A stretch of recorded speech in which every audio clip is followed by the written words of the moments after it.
What's up, guys? Welcome back to another episode in the road to 100 million gold. So on this one, obviously, we'll be going over how the week has went. And I'd also thought I'd show you my profession setup on my main realm drainer, where I'm making most of my gold. So I'll show you the characters I have, how I set them up and why, and talk a little bit about what I'd do if I was setting it up now, because I wouldn't do it exactly the way I have.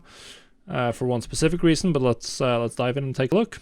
So here we are. Now, obviously, I have two accounts. So we have the one account, and then we have the other account.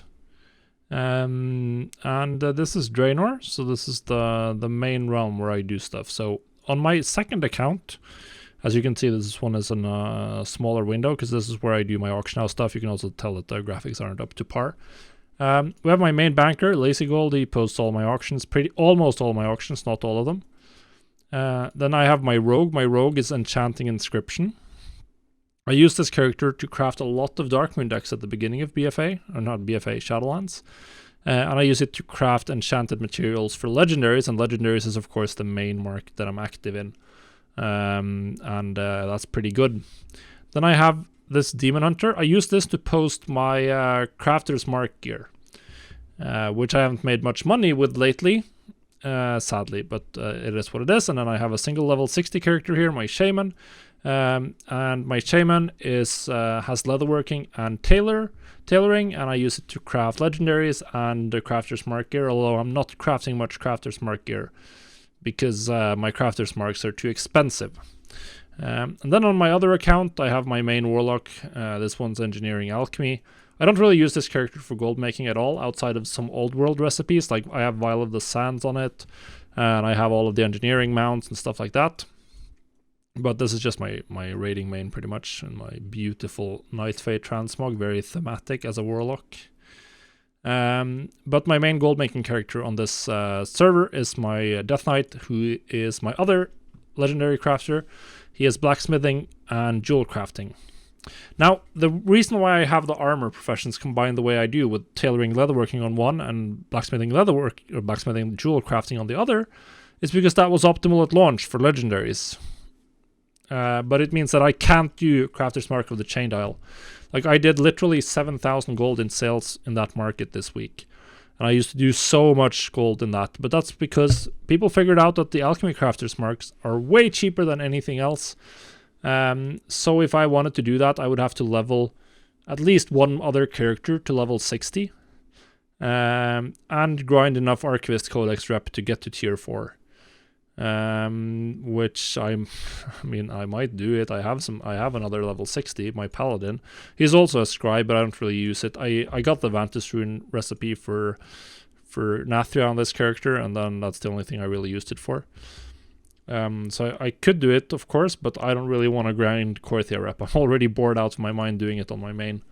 And doing it on my Death Knight and Shaman, and I can't really swap it out on these two characters because they have leveled all of the legendary recipes to max rank, and that was so expensive. So I'm kind of stuck. So if I was doing it right now, then I would have one character with alchemy and then swapping out the other recipes or the other professions. So you just swap out the others, level them up, craft like 20 of each Crafter's Mark of the Chain Dial item, swap to the next one, craft 20 of each there, swap to the next one, craft 20 of each, then send out all that over to your banker, and then restock like once every week. You do the same thing again, because leveling isn't going to be that expensive compared to how much gold you're saved. Or you can just like have one Crafter's Mark where you just have like alchemy, jewel crafting or something, the most competitive one. Because I do find that blacksmithing is not like, I'm posting a lot of items there at prices that are not like rock bottom cheap. So there is that. But that's my profession setup. I also have like a couple of extra Sky Golem crafters. Like all of these 4 characters are engineering, and some of them are alchemy as well, so I can do some daily cooldowns if I want to. I haven't been too good at keeping up with them. I think I have like 40 jards on one of these characters. Definitely been slacking on those, but that's a nice little additional gold potential there. So yeah, that's the setup.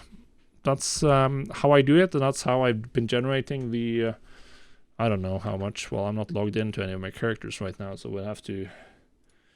Well, we're gonna log into my my main banker anyway for this video. So let's blast in, and I'll show you how many sales I've made. I've made about 20 million gold now since a little bit more, 21 since Shadowlands launched, obviously, and we've generated about 160 million in sale.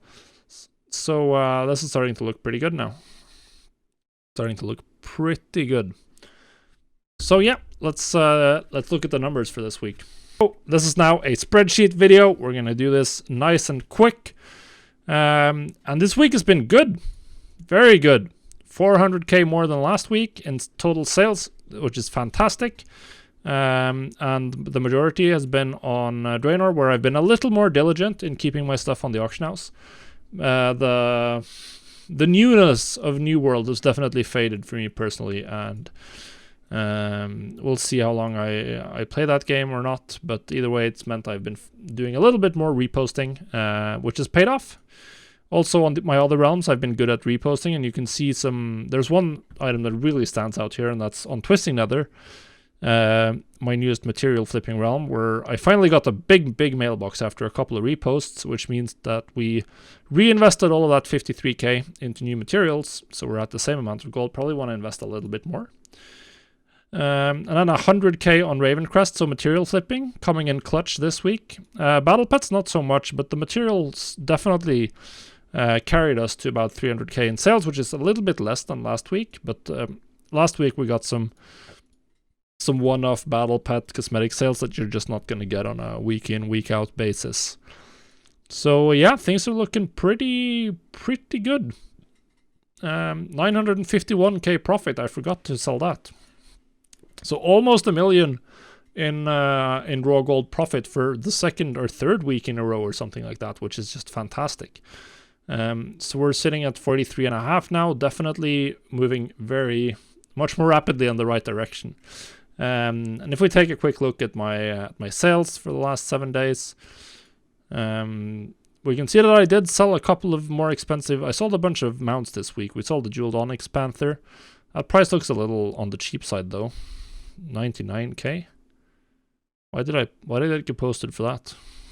Whatever. I must have lost money on that, but whatever. And then we sold the depleted Kyperium rocket. Definitely made some good money on that. 95k off of a 76k crafting cost. And then the most expensive legendary was at 47, and then of course most of the rank 6s are now in the 20 to 30k range. On Draenor, and then some lower value ones, and a rare item level 230, 2 necklaces. I actually sold those even though I don't have the right crafter's marks. That was a good.